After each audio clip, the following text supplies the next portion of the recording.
Bismillahirrahmanirrahim. Assalamualaikum warahmatullahi wabarakatuh. Warahmatullahi wabarakatuh. Para SMP Negeri 3 Karangtali, teman-teman rekan guru bersama calon-calon guru penggerak SMP Negeri 3 Karangtali. Amin.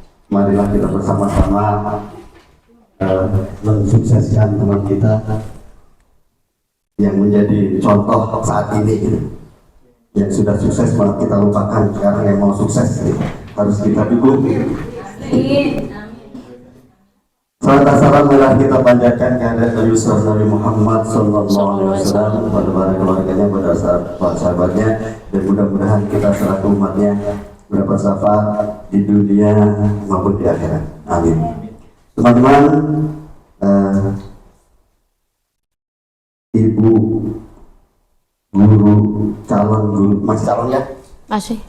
Calon guru penggerak dari SMP kita akan menyajikan yang dimana makalah itu membutuhkan dukungan kita bersama untuk memajukan, mensukseskan khususnya Bu Yulia DC dan umumnya sekolah kita. Mudah-mudahan teman-teman nanti bisa mengambil manfaatnya dengan baik.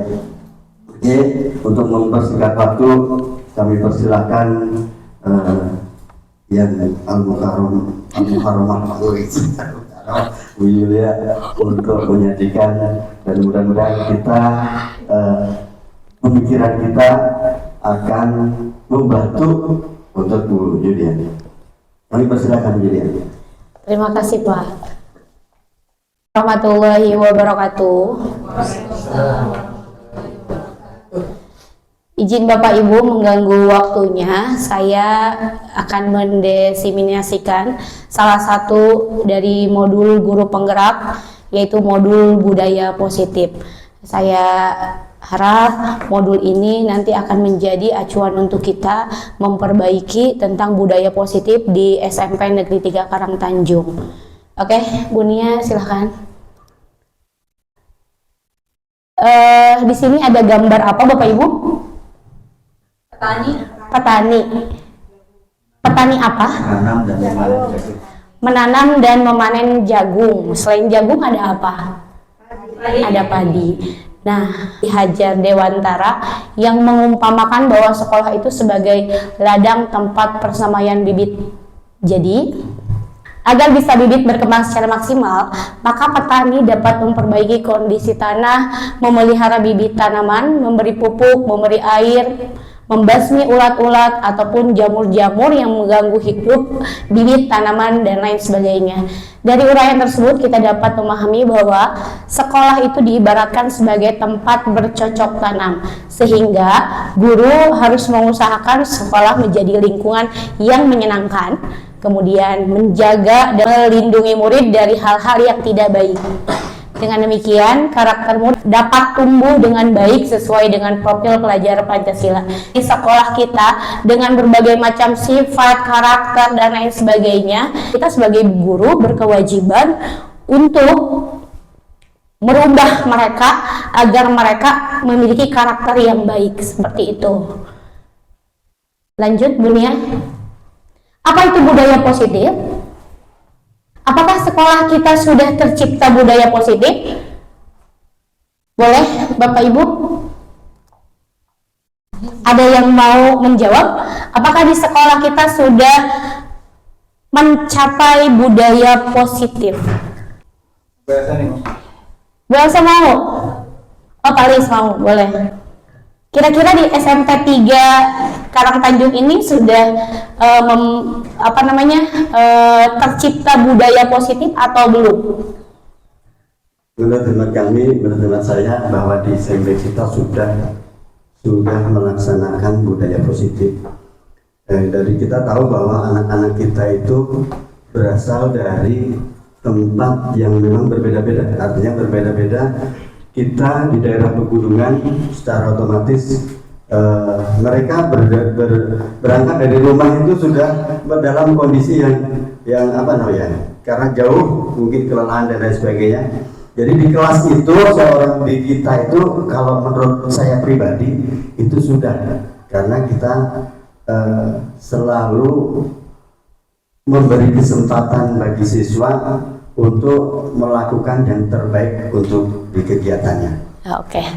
Boleh dicontohkan Pak Lis budaya positif apa salah satunya? Yang sudah kita lakukan, cara kita juga adalah kegiatan kita di hari Rabu pagi.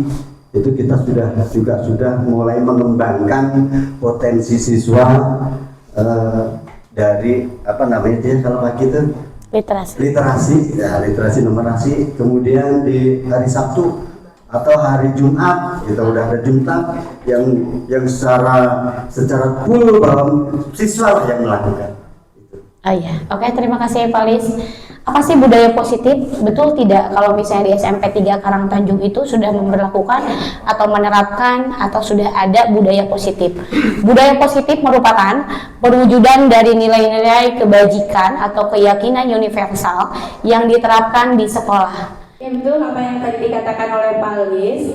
Pak Lis mengatakan kalau di SMP 3 Karangtanjung ini sudah budaya positif ini sudah dilaksanakan, namun mungkin perlu penguatan, perlu dukungan dari kita Bapak Ibu guru untuk melaksanakannya.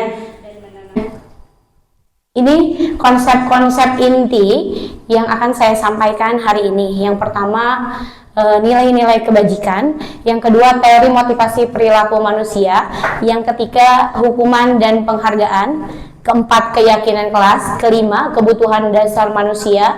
Keenam, 5 posisi kontrol. Dan yang terakhir adalah segitiga restitusi. Oke, kita permainan dulu ya. Boleh berpasang-pasangan atau boleh dicontohkan 2 orang saja. Silakan. Boleh tancap sama Bu Elsa, boleh. Kalau mau maju ke depan ya? Iya. Oke, yuk, siapa yang mau? Silakan. Yang paling muda. Yang paling muda, Paris. Maaf Pak. Maaf Pak. Oke, ini Bu Pen nih udah siap. Ayo Bu Pen. Berpasangan Bu Pen. Sama siapa aja terserah. Bu Pen mau yang mana? Yang paling jahat sama yang paling kis ya. Ya boleh maju Bu Baby. Ya nanti di ini setelah dipandu. Boleh maju aja dulu. Bu Pagi mau sama siapa? Sama Bapak. Oh, sama bahasa, oke.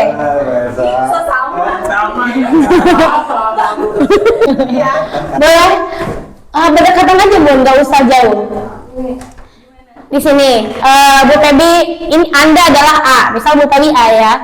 Tugas Anda adalah mengepalkan salah satu tangan Anda. Coba Anda bayangkan bahwa Anda menyimpan sesuatu yang sangat berharga di dalam kepalan tangan Anda. Anda perlu menjaga benda tersebut sekuat tenaga Anda karena begitu pentingnya di kehidupan Anda. Si tugas B, Bu Elsa, itu mencoba dengan segala cara bagaimana caranya tangan Bu Pebi itu terbuka. Bisa? Bisa ya. Silakan Bu Pebi, boleh satu cincinnya dipegang di biar Bu Elsa termotivasi untuk mengambil cincin ini. Dipegang ya. Ini pegang. Ya, Bu El di sini Bu El. Digenggam. Genggam ya. Digenggam ya. Kita mulai. Gimana caranya boleh Bu Elsa memarahi Bu Pebi atau merayu atau seperti apa ya? Oke, mangga Bu Elsa. Silakan. Kata yang cantik, udah emang cantik. Boleh dong. Pinjam, nggak bisa. Ayolah, nggak bisa. Yang lain nggak bisa. Ayolah, nggak bisa ya. Kalau dirayu nggak bisa, cari cara yang lain Bu Elsa. Harus ada sana. Oh, bebas. Ayo apa yang ayo? Nggak bisa. Nggak bisa banyak. Jam 4, 1, 2, 3 nggak bisa. Ini paling Jangan ngerumpi Bapak Ibu. Silakan dibuka gimana caranya Bu Elsa. Ayolah, kita kan enggak bisa. Ini yang paling berharga. Ini yang berharga nggak bisa. Maaf ya nggak bisa. Paling berharga. Ini paling berharga. Ini yang paling berharga. Oke. Bu Elsa sudah melakukan satu cara.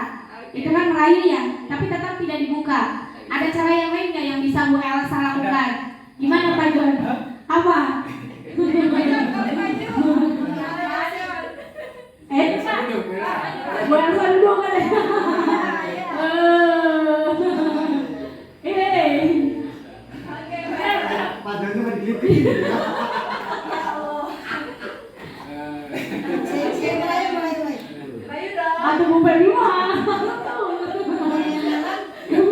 Bu Feby ini dengan Ayu nggak bisa. Oh, gimana caranya? Oh, gitu ya. Bu Feby, Sentuhan.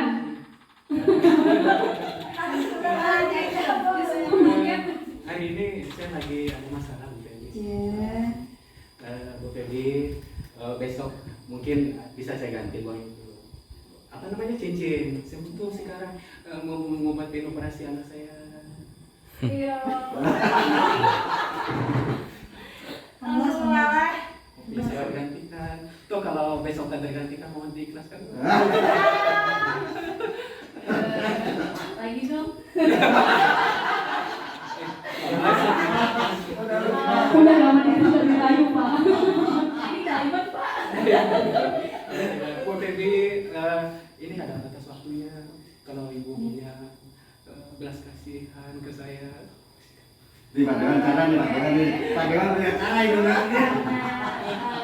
Bapak sangat membutuhkan ini. Saya mendapatkan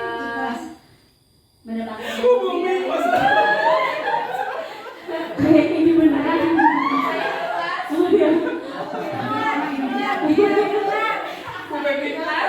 meminjamkan ini demi kesehatan Sama betapa mulianya Bu Feby. Bu Feby, sebelum Bu Feby kasihkan ke saya, udah beberapa pintu saya buka. Jadi kita main sama nih. Oke, berhasil ternyata Pak Joni. Bapak Ibu, kenapa Bu Elsa tidak berhasil tapi Pak Joni berhasil? Tuhan. Kok sentuhan, Bun? Sentuhan ya. Jangan kesentuh ini, Kak. Oke. Di sini, apakah Anda atau B membuka kepalan tangan Anda? Mengapa? Apa alasan Anda atau B membuka kepalan tangan? Katanya. Apakah Anda atau B menutup kepalan tangan Anda dan mengapa alasannya? Dalam kegiatan ini sesungguhnya siapa yang memegang kendali atau kontrol untuk membuka dan menutup kepalan tangan? Dari ilustrasi yang tadi sudah ada dua. Yang pertama Bu Elsa itu Bu Feby tidak berhasil, Bu Elsa tidak berhasil membuka kepalan tangan Bu Feby walaupun dengan rayuan maut, tapi ternyata sama Pak Joni itu berhasil. Jadi boleh dilihat di pertanyaan nomor 3, sesungguhnya siapa yang memegang kendali atau kontrol untuk membuka atau menutup kepalan tangan Bu Feby tadi? Bu Feby. Next sebenarnya. Bu Feby sudah pasti. Jadi ini langsung next lagi. Jadi di sini ini berkaitan dengan teori kontrol yang dicetuskan oleh Dr. William Glasser. Kita sebagai guru ini ada beberapa miskonsepsi. Ada 4 miskonsepsi yang sering kita anut, tapi ternyata itu salah dan itu hanya ilusi saja. Yang pertama, ilusi guru mengontrol murid. Ya kan? Kita sering beranggapan kalau murid sama kita bisa mengontrol diri murid, padahal yang bisa mengontrol dirinya sendiri itu ya murid itu sendiri. Begitu juga dengan tadi Bu Feby ya, Sartika. Bu Feby dengan ikhlas memberikan kepada Pak Joni ya karena Bu Febynya itu mau, bukan karena terpaksa tapi karena Bu Febynya mau gitu.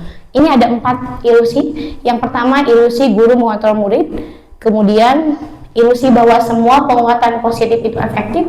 Ternyata pemberian hukuman, hadiah itu tidak efektif ternyata. Tapi kita salah selama ini, betul nggak? Lanjut, yang keempat, ilusi bahwa kritik dan membuat orang merasa bersalah dapat menguatkan karakter.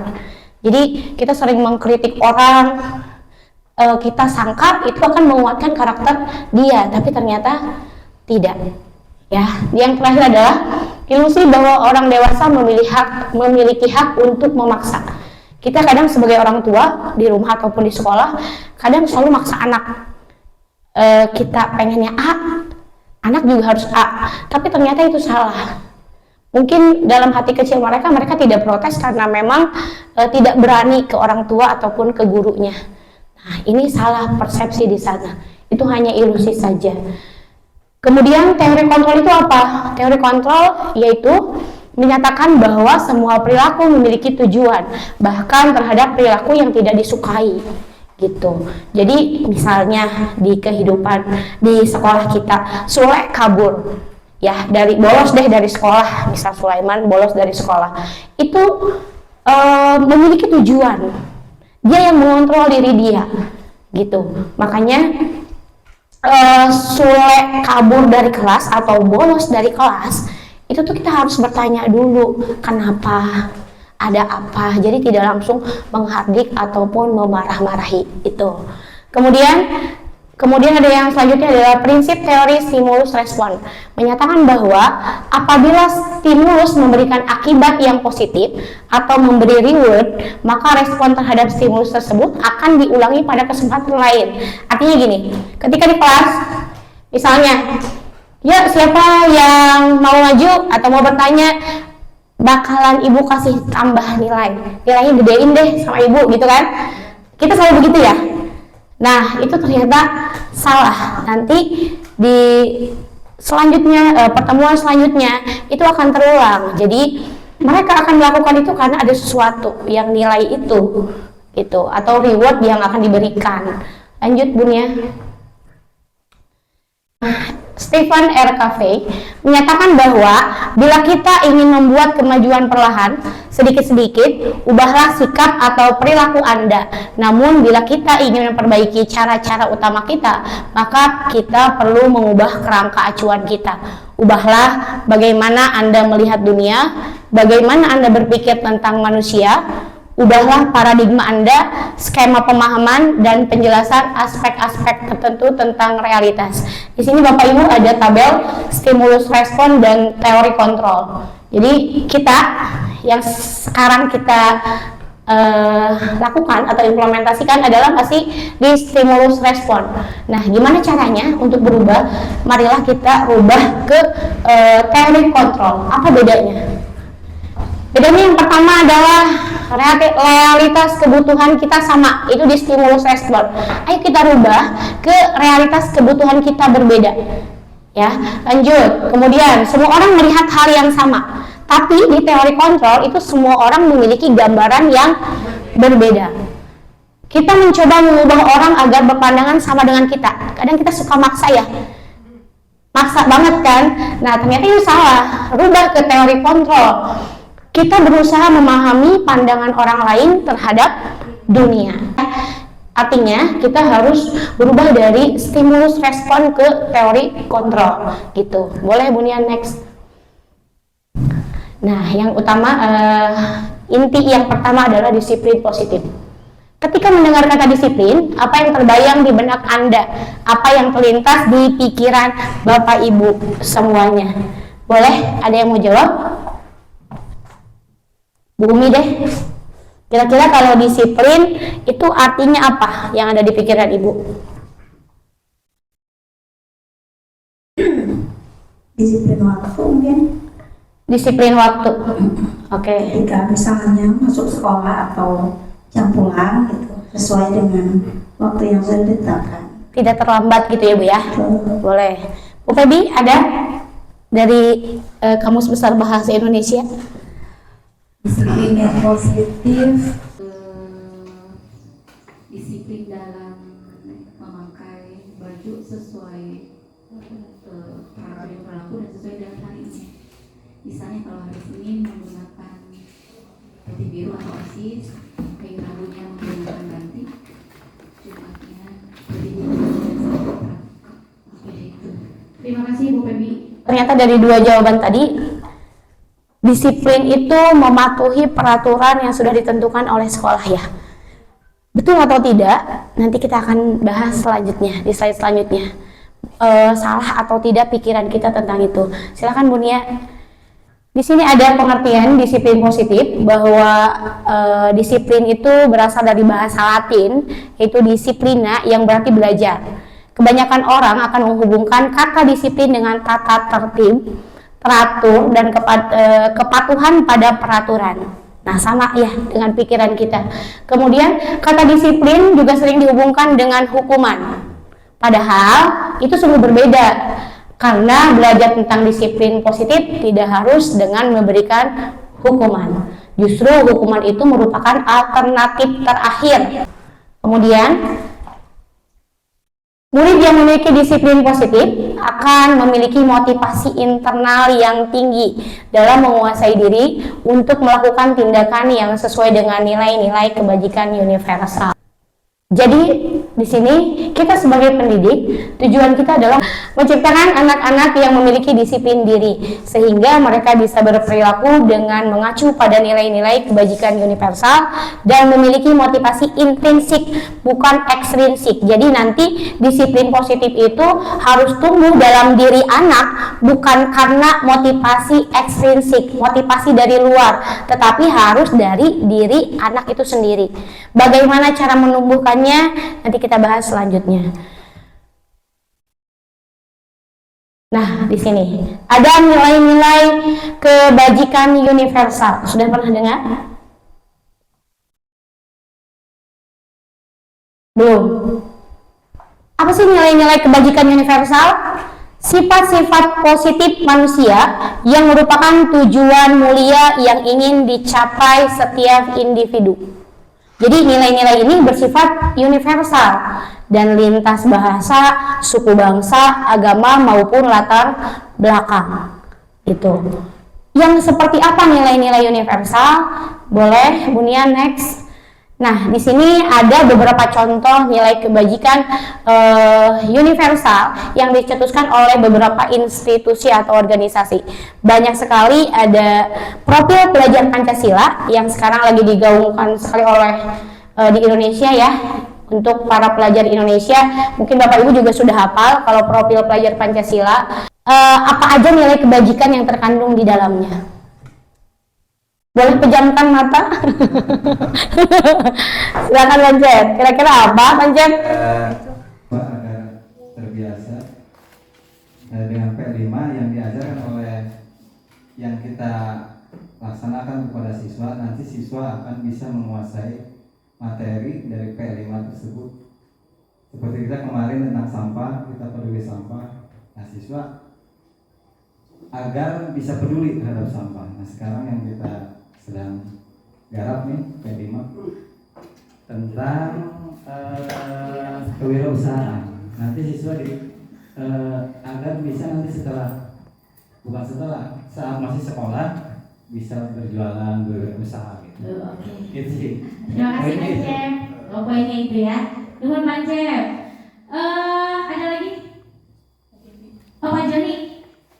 Oh Bun. Boleh bahasa. Ada berapa Pak?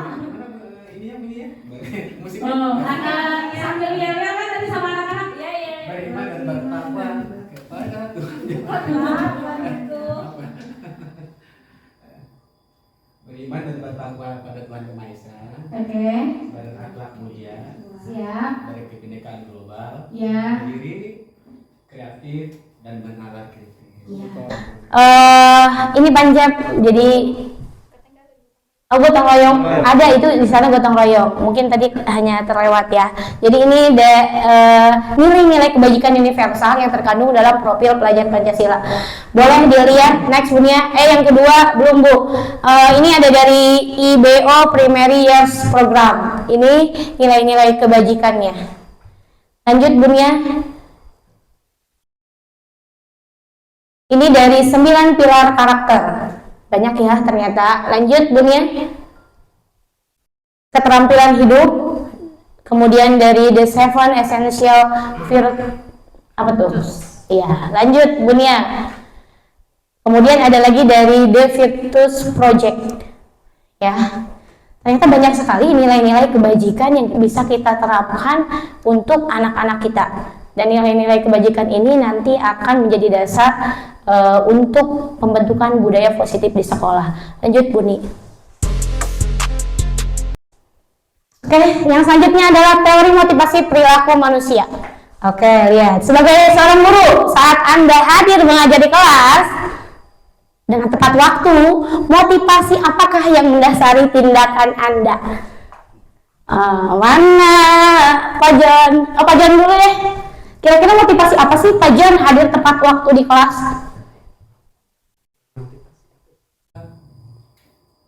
Menjalankan kewajiban. Yang kedua, tidak merugikan hak anak untuk belajar. Yang ketiga, hak dasarnya sebenarnya dari ini bahwa kita adalah guru contoh yang dibimbing dan ditiru. Gimana kalau kita menertibkan siswa untuk tepat waktu? Iya betul sekali Pak. Betul ya, kata Pak Joni tadi kita itu seorang guru yang akan dibuku dan ditiru. Jadi kayak kata Ki Hajar Dewantara itu yang semboyan. Ingarso sung tulodo, tuturi. Ada yang apa? Artinya apa? Silakan ikut grup penggerak nanti. Promosi Pak, wow. Bunia next, ada 3 alasan. Nah, kira-kira yang mana nih alasan yang pertama? Apakah Anda datang tepat waktu karena tidak ingin ditegur oleh atasan Anda dan kemudian mendapat surat peringatan? Kemudian yang kedua, Anda ingin mendapatkan pujian dari atasan Anda. Yang ketiga, Anda ingin menjadi orang yang menghargai waktu, menghargai diri Anda sendiri sebagai teladan bagi murid. Kira-kira motivasi 1, 2, atau 3? Pak John boleh? Mau Pak John? Sebenarnya 1, 2, 3 itu diperlukan. Ini angka 2. Diperlukan semua di bawah angka 3 ya. Angka 1 sebenarnya alasan-alasan itu nomor 1, nomor 2, nomor 3. Level ketiga itu adalah tingkat tinggi. Nah, untuk di awal-awal itu mungkin yang belum datang dari tadi ya, dari siswa. Mungkin nomor 1 dulu. Karena udah kebiasaan menjadi hadir, langsung naik mungkin nomor 2. Nah, tingkat tertinggi itu mungkin nomor 3. Tepat sekali. Betul. Aku dicontoh. Bila di sekolah Anda tidak ada peraturan yang mengharuskan guru datang tepat waktu dan tidak ada surat teguran bagi guru yang datang terlambat dan tidak ada atasan yang memuji, apakah Anda akan tetap datang tepat waktu untuk mengajar murid-murid Anda? Jelaskan alasannya. Siapa yang mau jawab? Bu Elsa, silakan Bu Elsa. Masalahnya masing-masing, tetapi untuk kewajiban saya dan tanggung jawab saya akan berusaha disiplin entah itu kelas ataupun pada saat jam pelajaran dan sampai proses berakhir pembelajaran sesuai dengan jadwal yang telah ditentukan oleh sekolah. Oke, terima kasih. Luar biasa Bu Elsa. Tepuk tangan buat Bu Elsa. Aduh, luar biasa.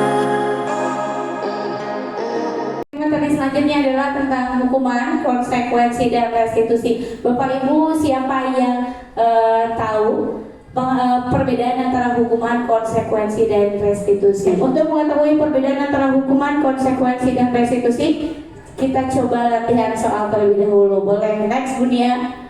Nah, yang pertama, mencatat 100 kali di dalam buku kalimat saya tidak akan terlambat lagi karena terlambat ke sekolah. Nah, itu merupakan hukuman atau konsekuensi? Bahasa? Hukuman. Oke, next ke pertanyaan yang kedua ya. Lari mengelilingi lapangan. Ulangi lagi. Lari mengelilingi lapangan basket 2 kali karena terlambat hadir di sekolah. Kira-kira hukuman atau konsekuensi? Oh, hukuman. Lanjut. Murid diminta untuk push up 15 kali karena tidak menggunakan masker ke sekolah. Hukuman atau konsekuensi? Konsekuensi. Oke, lanjut. Menggantikan kertas tugas teman yang telah dicoret-coret. Hukuman atau konsekuensi?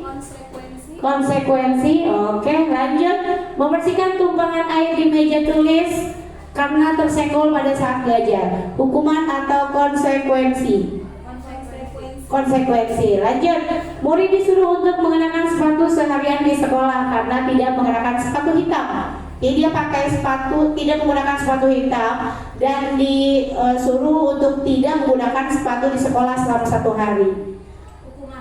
Hukuman. Oke, lanjut ya. Terakhir, lari mengelilingi lapangan basket 2 kali karena terlambat 10 menit untuk pelajaran TJOK. Kira-kira hukuman atau konsekuensi? konsekuensi. Oke, kita cek ya jawaban Bapak Ibu. Next Bunia di slide selanjutnya. Nah ini, tadi sudah benar belum jawabannya? Dilihat, ternyata mencatat 100 kali itu hukuman, betul nggak?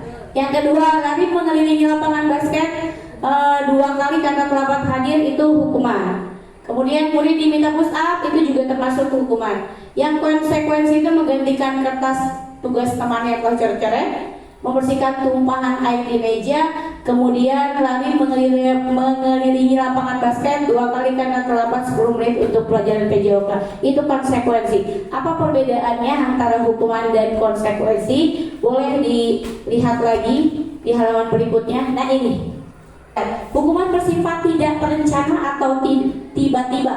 Kemudian anak atau murid tidak tahu apa yang akan terjadi dan tidak dilibatkan. Hukuman bersifat satu arah dari pihak guru yang memberikan, dan murid hanya menerima suatu hukuman tanpa melalui suatu kesepakatan. Itu namanya hukuman.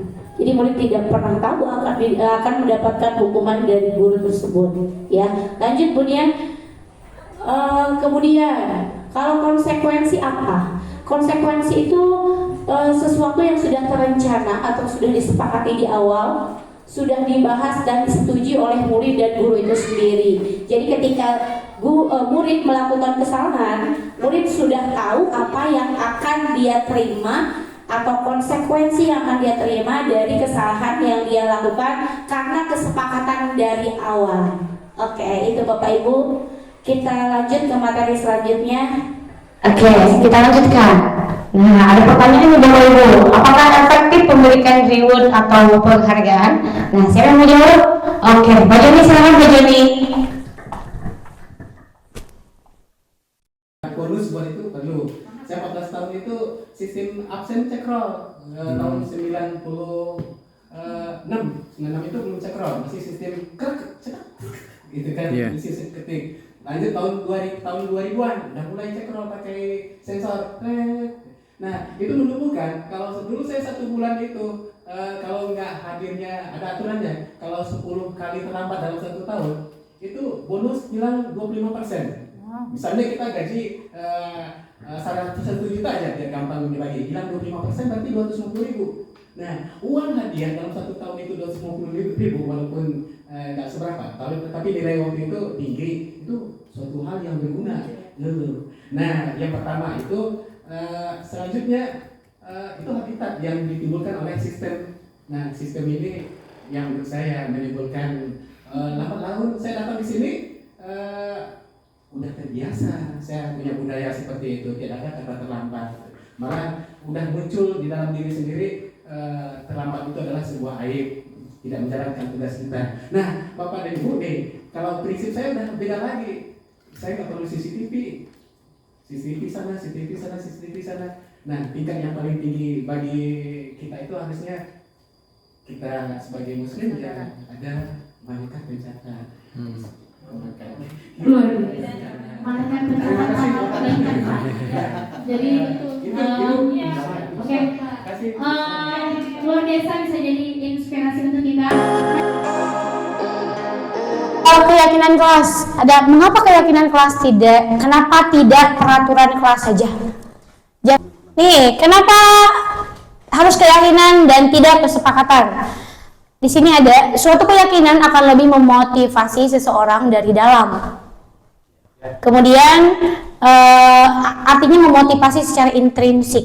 Karena ada di artinya. Iya betul. Jadi kalau kesepakatan, kalau nggak tadi peraturan, itu dia tuh memang melakukan sesuatu karena motivasi ekstrinsik. Karena memang tadi kembali lagi ya takut dihukum, betul. Ya. Artinya ya. Tidak menyentuh hatinya. Apa sih keyakinan kelas? Oh masih ya, kalau Ini guru-gurunya puitis semua. oh iya, pasti Pak. Makanya di sini mah awet muda Pak. Udah Pak ya.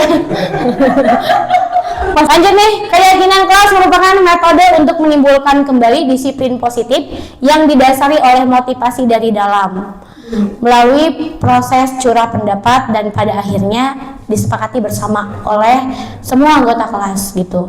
Harus pembentukan keyakinan kelas katanya karena memang keyakinan kelas ini bersifat abstrak. dibanding dengan peraturan. Kalau peraturan itu kayaknya konkret gitu ya, pernyataan universal. Kemudian dibuat dalam pernyataan positif, jadi tidak menggunakan kata jangan dan tidak, positif semua. Sedikit saja agar mudah diingat, sesuai dengan kondisi kelas sehingga mudah diterapkan. Semua warga kelas dilibatkan dalam membuat keyakinan kelas. Oke, caranya seperti apa? Bapak Ibu, ini nanti akan ada PR buat kita semua, khususnya wali kelas ataupun guru mapel, boleh membuat keyakinan kelas di kelasnya masing-masing ataupun bagi guru mapel di kelas yang diajar. Boleh lanjut? Nanti ini langkah-langkahnya. Yang pertama itu harus curah pendapat dari semua anggota kelas. Jadi seperti kemarin ya Bu Bebi ya anak-anak maunya seperti apa? Pasti anak-anak tidak akan langsung menyebutkan saling menghargai, tidak. Pasti mereka akan menyebutkannya boleh makan, boleh, nah gitu. Anak-anak kita masih ke tahap gak boleh makan di kelas, boleh ngeluarin baju. Itu curah pendapat. Kita biasanya menggunakan kertas apa? Ini namanya yang bisa ditempel di papan tulis tuh? Sticky note. Kita boleh membagikan dulu kertas sticky note ke seluruh siswa yang ada di kelas kita. Kemudian boleh mereka menuliskan dan mereka disuruh maju ke depan, boleh di papan tulis ditempel ataupun di kertas kertas plano ya itu. Kemudian itu kita satukan mana yang sama. Misal tidak boleh mengeluarkan baju, tidak boleh keluar, boleh makan, boleh bercanda. Nah, itu kita kelompokkan. Nah, nanti kita bersama-sama dengan anak akan menyimpulkan keyakinan atau nilai kebajikan apa yang akan kita sepakati. Dan itu harus dijalankan oleh seluruh warga kelas, termasuk kita juga sebagai wali kelasnya ataupun guru mapel. Tinjau ulang keyakinan sekolah atau kelas secara bersama-sama katanya. Jadi kita melihat lagi sudah betul atau belum ini. Masih ada kata negatif atau memang sudah positif semua. Kalau memang sudah positif, itu merupakan keyakinan kelas. Boleh dilihat di sini ada contoh di poin 3, ada kalimat negatifnya, jangan berlari di kelas atau koridor. Nah, kita rubah tuh menjadi kalimat positif, berjalanlah di kelas atau koridor. Jadi tidak ada kata jangan dan tidak gitu ya. Boleh Ibu Nia? Yang sudah saya buat di mata pelajaran IPA di kelas 7C. Anak-anak sangat bersemangat sekali, terlihat dari video yang di atas yang kita lihat. Mereka sangat bersemangat sekali sampai menempelnya pun harus yang tinggi.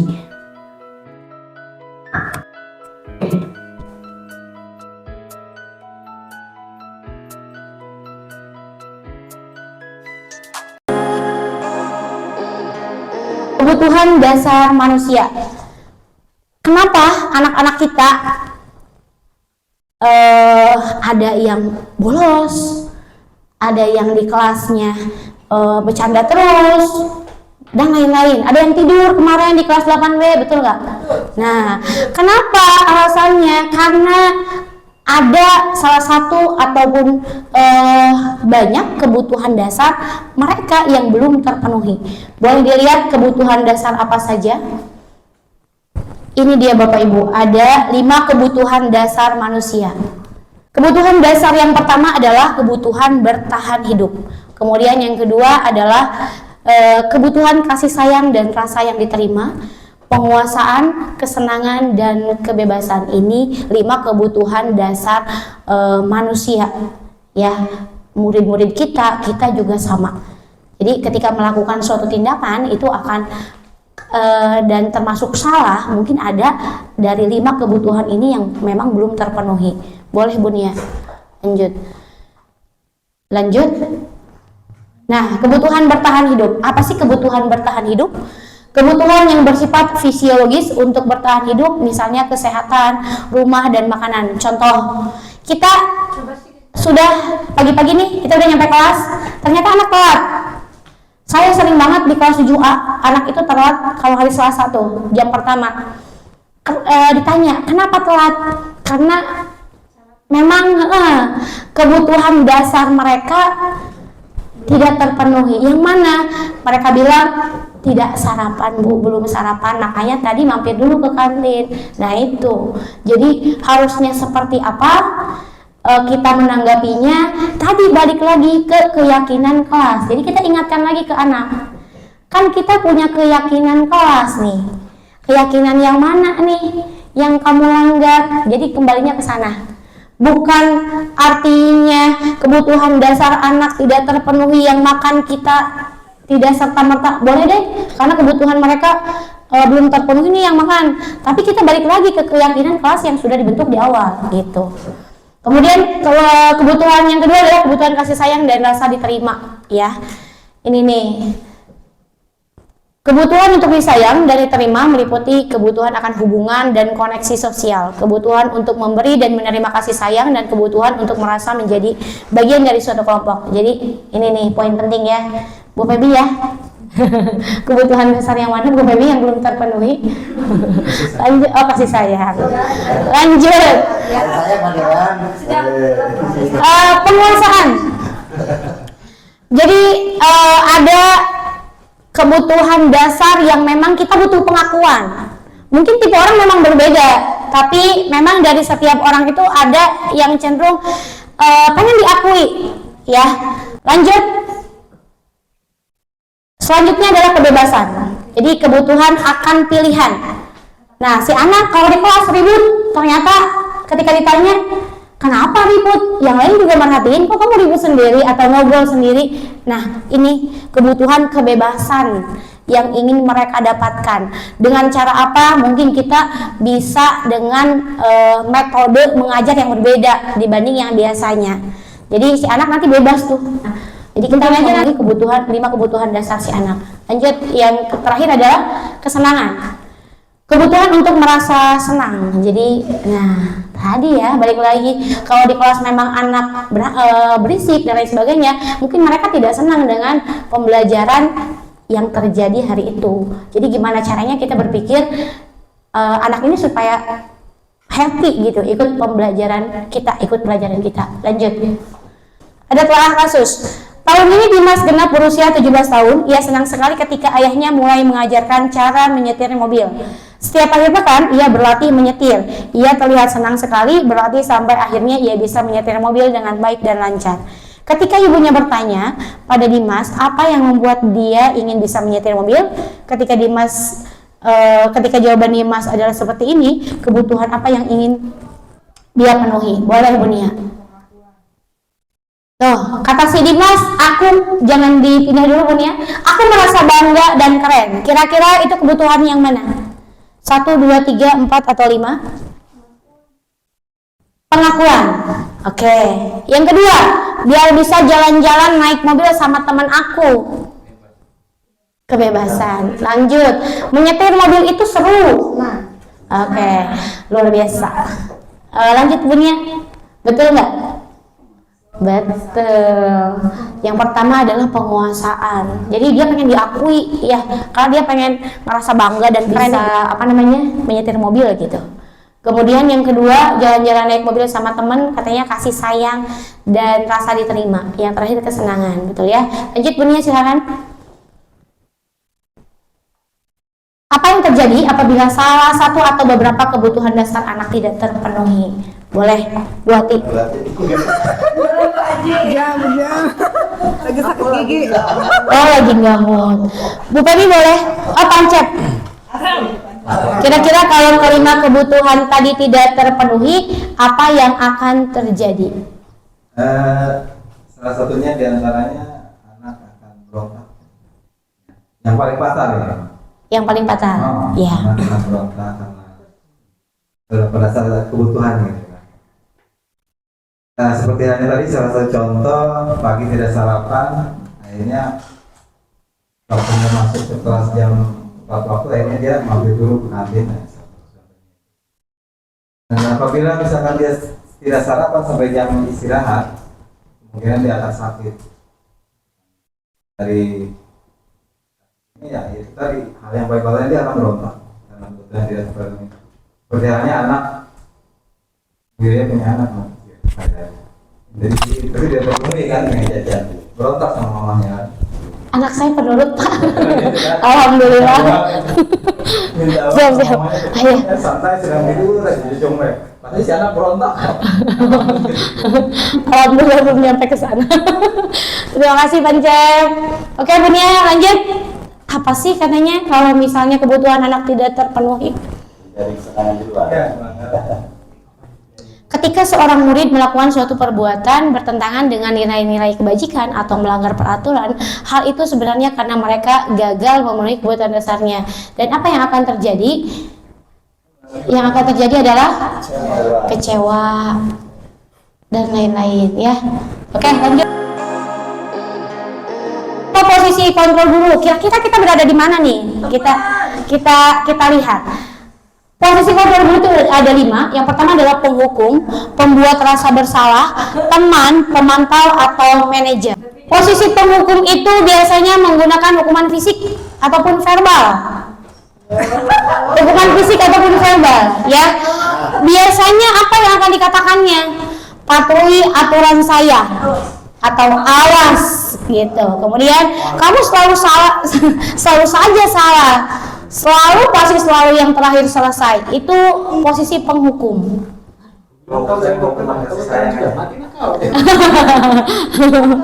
Nah, itu penghukum ya Pak, dalam bahasa apa? Bahasa Padang. Lanjut Bunia, posisi yang kedua adalah posisi pembuat rasa bersalah. Membuat rasa bersalah. Kadang kita ya, apa sih ciri-cirinya? Menggunakan suara lembut, membuat rasa bersalah, menggunakan keheningan yang membuat orang lain tidak nyaman, merasa rendah diri dan merasa bersalah. Apa yang akan diucapkan oleh guru dalam posisi ini? Yang pertama adalah, ibu sangat kecewa sekali dengan kamu.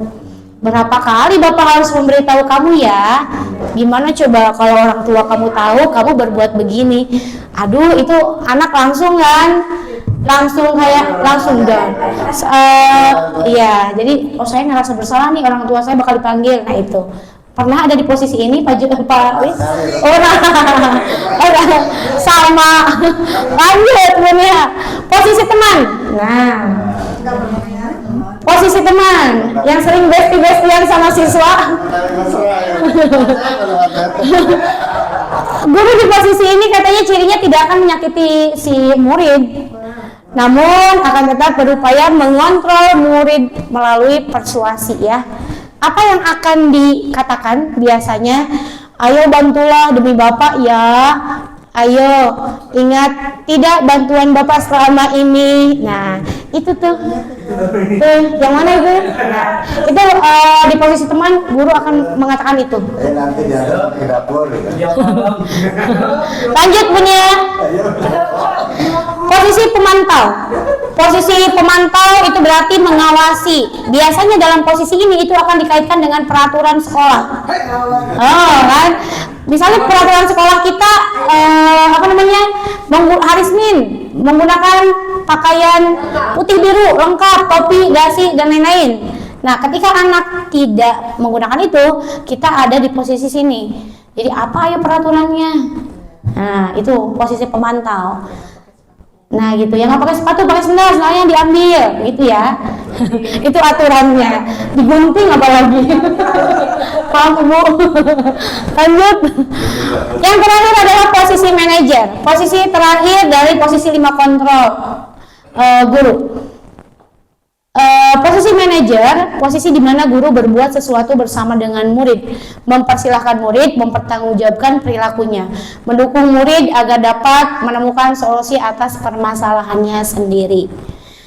Posisi manajer ini posisi yang paling ideal untuk kita Bapak Ibu guru. Ternyata saya pun berkaca, ternyata saya masih ada di posisi 1, 2, 3, 4, 5 manajer juga sekarang lagi proses gitu.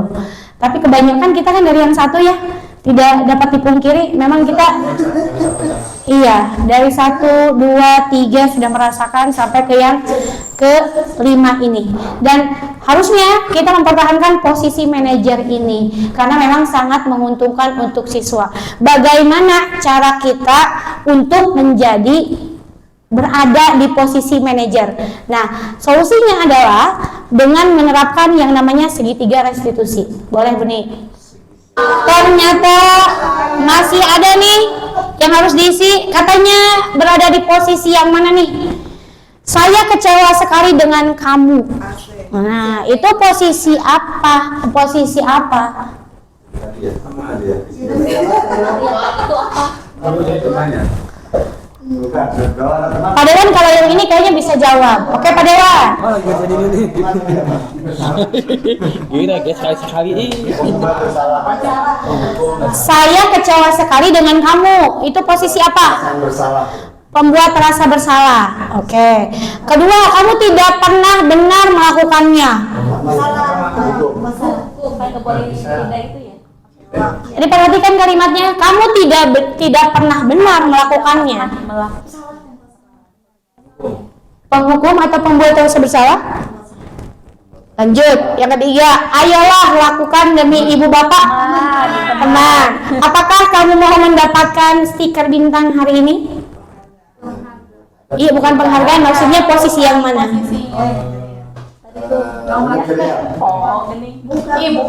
Bukan manajerial. Apa Bu Pem? Lupa lagi tadi ada. Posisi kontrol yang pertama adalah penghukum, kemudian pembuat rasa bersalah, teman, kemudian yang keempat adalah pemantau, dan yang terakhir adalah manajer. Kira-kira yang tadi, kalimat yang tadi itu termasuk yang mana? Kamu bisa apakah kamu mau mendapatkan stiker bintang hari ini? Lewat tadi ya. Ya, kontrol yang mana? Kontrol yang Kontrol yang mana? Kontrol yang mana? Ah, teman. Oh, boleh. Lanjut. Bagaimana kamu bisa menyelesaikan masalah ini? Manajer ya Pak Dewan ya? Oh, ya, luar biasa. Kamu selalu paling terakhir. Oke, Bu Nia silakan diklik yang selanjutnya. Betul. Ya, ternyata yang terakhir adalah penghukum. Tadi yang dapat stiker yang mana? Enggak, yang stiker itu pemantau, Pak. Lanjut. Nah, Bapak Ibu ada di posisi kontrol yang mana sekarang, Bu Elsa? yang panjang. Kayaknya Palis berada di posisi kontrol yang mana? Ini kita pribadi saya gitu. Pribadi Bapak. Kalau pribadi saya merasa menjadi masih Di teman Pak. Enggak marah ya Bapak ya? Enggak pengukur ya? Pembuat rasa bersalah juga tidak. kecolekan di situ. Memang Paulus dikenal sama anak kelas 7 tuh memang guru yang friendly banget gitu ya. Kok ngerasa berada di posisi yang mana nih? Posisi kontrol yang mana Bapak? Kalau sekarang ngikutin Palis teman. Oh teman? Ya, Oke. Dipertahankan cerita. Hah? Oh boleh, Pak Jadi boleh. Pak Jadi ada yang posisi mana? Mumpung ada kamera yang begini. Yang tadi ya ini ya Pak. Bapak dan Ibu, misalnya kalau pada saat-saat kasus tertentu, kita harus ada di posisi misalnya pengawas. Pada saat upacara kita bukan manajerial, pengawas. Pemantau. Pemantau ya. Saya juga juga masih bisa manajerial, tidak ada untuk beberapa orang anak bisa manajerial. Tapi ada beberapa anak juga masih ada dengan agak kecil banget ya. Penghukum ya, masih penghukum. Iya betul. Ya. Sesuai dengan situasi dan kondisi ya. Langsung situasi dan kondisi. Ya, tapi kita harus tahu kalau memang posisi yang paling ideal adalah manajer. Oke, lanjut Bu Nia. Nah, ini solusinya. Segitiga restitusi. Segitiga restitusi. Gimana caranya kita mengembalikan anak untuk memiliki karakter yang lebih kuat gitu ya.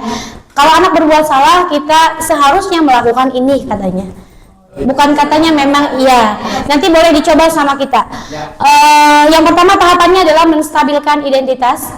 Yang kedua adalah validasi tindakan yang salah. Yang ketiga menanyakan keyakinan. Seperti apa itu menstabilkan identitas, kemudian validasi dan menanyakan keyakinan. saya punya video yang sudah dibuat dengan anak-anak. Boleh Bu Nia ditayangkan videonya? Maaf ya, nonton dulu ya.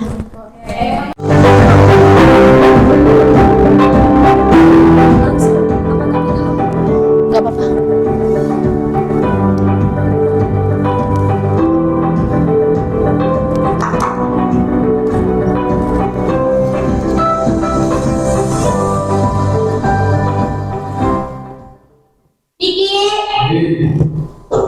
Assalamualaikum Bu. Waalaikumsalam Nabil.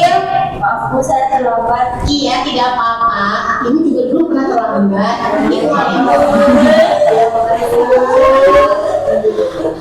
Bil, nanti istirahat temui di luar dulu ya.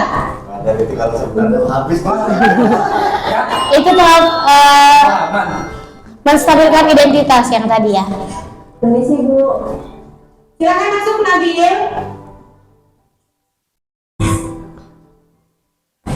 Ada sepil. Waktu itu ada kita apa ya Bu? Ingin berdiskusi tentang keterlambatan kamu hari ini. Kamu pasti punya alasan kan kenapa kamu terlambat? Iya Bu, tadi malam saya tidur terlalu larut karena menonton drama Korea kesukaan saya. Ini tahap yang kedua. Aku juga suka drama Korea, pasti ceritanya sangat seru kan? Seru sekali, apalagi Ini tahap validasi tindakan yang salah. Tampan dan cantik. Selain itu, acting mereka juga sangat luar biasa. Apalagi alur ceritanya tidak membosankan Bu. Makanya saya nonton sampai lupa waktu. Akhirnya saya menonton sampai larut malam. Siapa aktor yang kamu idolakan? Ini tahu Bu. Wah, aktor favorit kita sama. Nah, yang semua orang ingin merasa diterima dan dimiliki. Salah satunya datang tepat waktu. Apakah kamu bersedia memperbaiki kesalahan ini? Iya Bu, saya bersedia. Menurutmu, agar kamu tidak terlambat lagi datang ke sekolah, apa yang akan kamu lakukan? Saya hanya akan menonton drama Korea pada saat hari libur dan saya akan menyalakan alarm supaya saya tidak datang terlambat lagi Bu. Apakah kamu yakin bisa melakukan apa yang kamu katakan? Ya Bu, saya yakin. Baiklah, Ibu juga yakin Nabil bisa. Semangat ya Nabil. Ya Bu, terima kasih banyak. Saya tidak akan mengulangi lagi. Sama-sama. Silakan, kamu boleh melanjutkan istirahat. Iya Bu.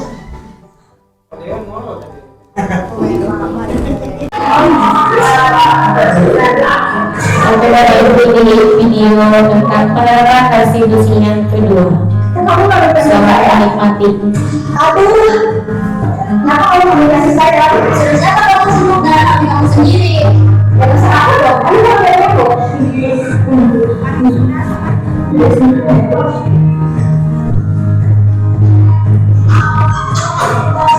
Assalamualaikum, selamat pagi semuanya.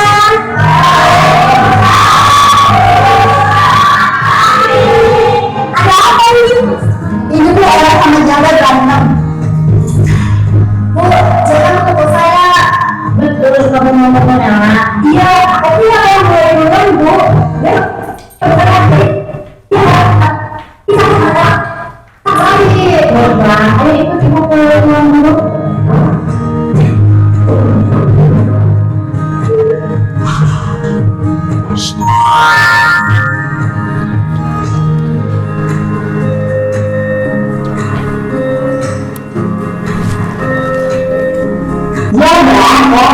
Berbuat salah itu tidak apa-apa.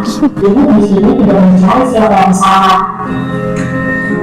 Zara, apakah benar kamu memukul Ella? Ini Saya benar karena aku mengambil pensil saya. Apakah dengan memukul Ella dapat membantumu menyelesaikan masalah? Iya Bu, ini tindakan validasi menurut saya lagi. Oh, ini diskusi dulu. Berarti kalau dia mau memukul Ella tidak akan mengambil pensilnya. Tapi Ella kesakitan. Ada juga ya cara lain agar Ella tahu kalau dia tidak suka pensil ini lagi. Ella, apakah benar Ella mengambil pensil dia? Iya Bu, soalnya saya ingin bermain aja Mbak, tapi Jaka malah sibuk menggambar. Jadi saya ambil aja pensilnya. Tapi dia kalau kamu nggak ganggu. Jadi dia memukul kamu. Apakah kamu mau membuat orang lain terganggu dan menjadikannya berbuat salah? Tidak, Bu. Menurut kalian, apakah tindakan kalian tadi sudah benar? Tidak, Bu. Apakah sudah sesuai dengan nilai-nilai yang kalian yakini? Tidak, Bu. Yang ketiga, lantas menanyakan apa yang akan kalian lakukan untuk memperbaiki masalah ini? Saya akan meminta maaf ke Jaka, Bu, dan janji tidak akan mengulanginya lagi. Saya juga akan minta maaf kepada Ella. Saya paling sibuk dengan hobi saya menggambar. Saya tidak menyadari kalau Ella ingin bermain dengan saya. Kedepannya saya akan lebih peka terhadap Ella. Baiklah, sepertinya permasalahan ini sudah selesai. Kalian berdua sudah saling memaafkan. Ibu sangat bangga memiliki murid seperti kalian. Silakan kalian sekarang saling bersama sebagai tanda kalau kalian sudah saling memaafkan. Dulu kan.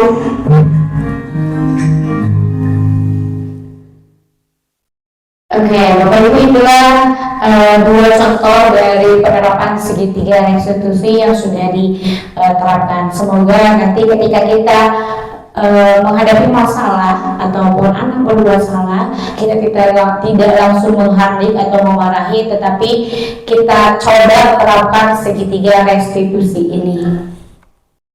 Ini tahapan yang pertama, menstabilkan identitas. Guru tersebut akan, pernyataan yang akan dikeluarkan oleh guru, berbuat salah itu tidak apa-apa, tidak ada manusia yang sempurna. Saya juga pernah melakukan kesalahan seperti itu, atau kita bisa menyelesaikan masalah ini. Kamu berhak merasa begitu, atau Bapak Ibu tidak tertarik mencari siapa yang salah, tapi mencari solusi dari masalah ini. Itu. Jadi pernyataan dari menstabilkan identitas gitu. Kemudian yang selanjutnya, Buni, tindakan yang kedua adalah, tahapan yang kedua, memvalidasi tindakan yang salah. Selanjutnya kata-kata yang akan diucapkan yaitu, padahal kamu bisa melakukan yang lebih buruk dari ini. Kamu pasti punya alasan melakukan itu. Kamu boleh mempertahankan sikap itu, tapi kamu harus menambahkan sikap yang baru. Kamu patut bangga pada dirimu sendiri, itu. Dan yang tahap yang terakhir, di tahap menanyakan keyakinan. Nah, kembali lagi ke tadi ya, ke materi keyakinan, nilai-nilai kebajikan. Jadi ada di tahap sini. Jadi semuanya saling berhubungan. Apa saja yang akan biasa ditanyakan atau pernyataan yang diungkapkan? Yang pertama adalah nilai-nilai umum yang telah kita sepakati. Kamu mau jadi orang seperti apa? Atau apa bayangan kita sebagai kelas yang ideal? Jadi kita menanyakan lagi, apa sih keyakinan yang sudah diyakini di kelas kita? Atau keyakinan kelas yang sudah terbentuk? Makanya tadi keyakinan kelas itu dibuat, di print, atau disimpan ketika anak masuk, anak sudah melihat keyakinan kelas tersebut. Alhamdulillah, Bapak Ibu, diseminasi kali ini sudah selesai. Begitu banyaknya materi budaya positif. Semoga hal itu sejalan dengan banyaknya manfaat yang bisa kita ambil. Apalagi khususnya untuk sekolah kita SMP Negeri 3 Karang Tanjung tercinta ini. Sekali lagi saya ucapkan terima kasih kepada Bapak Ibu guru yang sudah menyempatkan waktunya untuk hadir di acara ini. Saya tutup. Assalamualaikum warahmatullahi wabarakatuh, dan saya kembalikan ke moderator.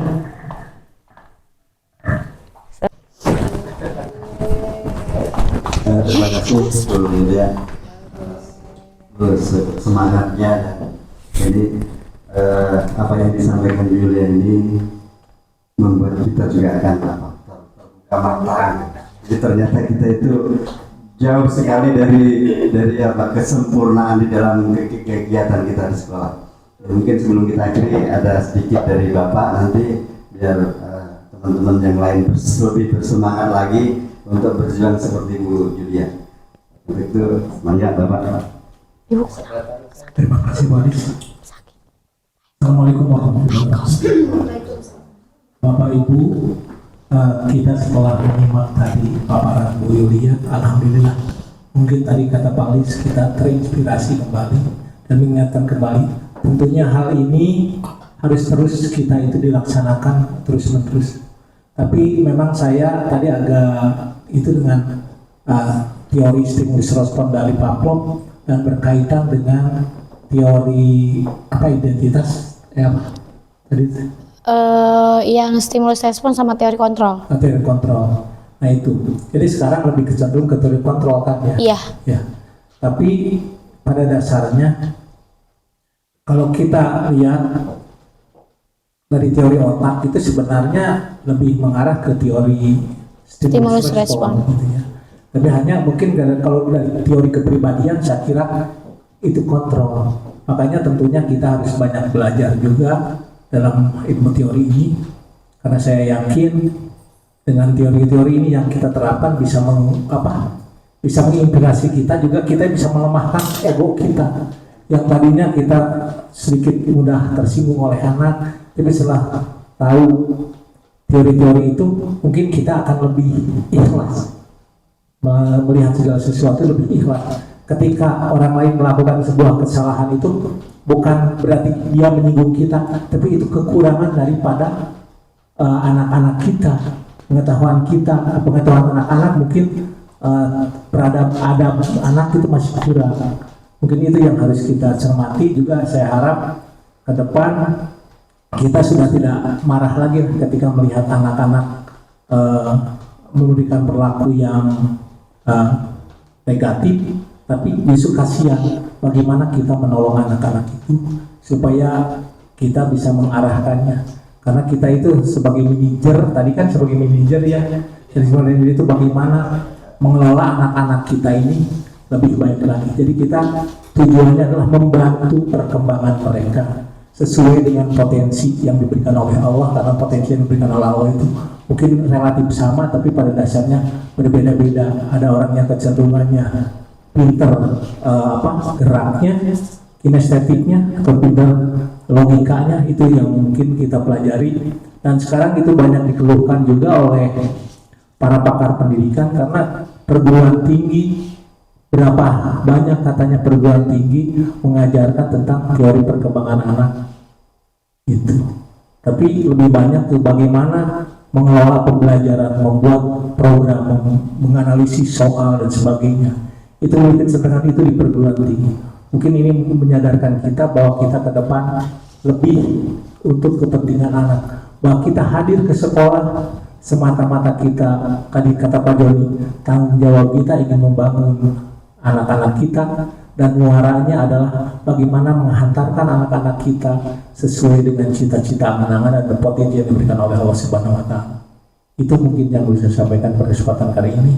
Dan mari kita, Bapak Ibu yang belum menjadi guru penggerak, mudah-mudahan semua jadi guru penggerak di sekolah kita ini, sehingga nanti banyak berbagi. Bu Yulia membagi tentang ini, nanti Bu Pebi membagi tentang ini, Pak Dewan membagi tentang ini. Akhirnya hasanah pendidikan di kita atau pengetahuan kita itu akan lebih kaya. Itu aja mungkin Pak Lis. Terima kasih kepada semuanya, dan selalu kita dukung teman-teman kita yang mau maju ke guru penggerak. Terima kasih. Assalamualaikum warahmatullahi wabarakatuh. Waalaikumsalam warahmatullahi wabarakatuh.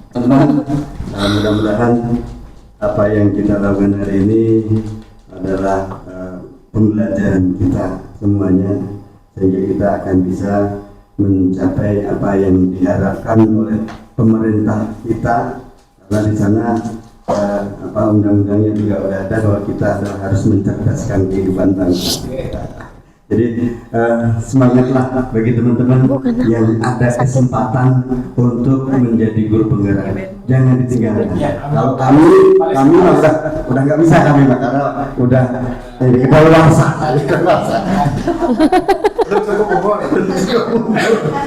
Ya, mungkin itu, mohon maaf kalau ada kesalahan dari kami. Terima kasih sekali lagi kepada Bu Yulia atas materinya, ini sangat bermanfaat pada kami. Assalamualaikum warahmatullahi wabarakatuh. Waalaikumsalam warahmatullahi wabarakatuh. Saya Lis Bekti, guru SMP Negeri TK Karangtanjung, bidang studi matematik. Terima kasih kepada Bu Yulia yang telah memberi inspirasi saya dalam mengembangkan belajar diseminasi budaya positif. Semangat Bu Yulia. Assalamualaikum warahmatullahi wabarakatuh. Saya Zoni Waldi, guru SMP Negeri 3 Karangtanjung, mata pelajaran IPA. Setelah tadi mengikuti diseminasi dari Bu Yulia, CGP angkatan ke-9. Iya. Ya, saya dapat pelajaran yang banyak tentang budaya positif yang selama ini saya masih menganggap saya positif, ternyata ada yang lebih luar biasa lagi. Terima kasih Bu Yulia atas diseminasinya. Assalamualaikum warahmatullahi wabarakatuh. Assalamualaikum warahmatullahi wabarakatuh. Setelah saya mengikuti diseminasi yang sudah dilakukan oleh Bu Yulia, saya merasakan banyak manfaatnya, terutama bagi diri saya pribadi, karena belum bisa untuk menjadi guru yang ideal dalam taraf manajerial. Terima kasih Bu Yulia.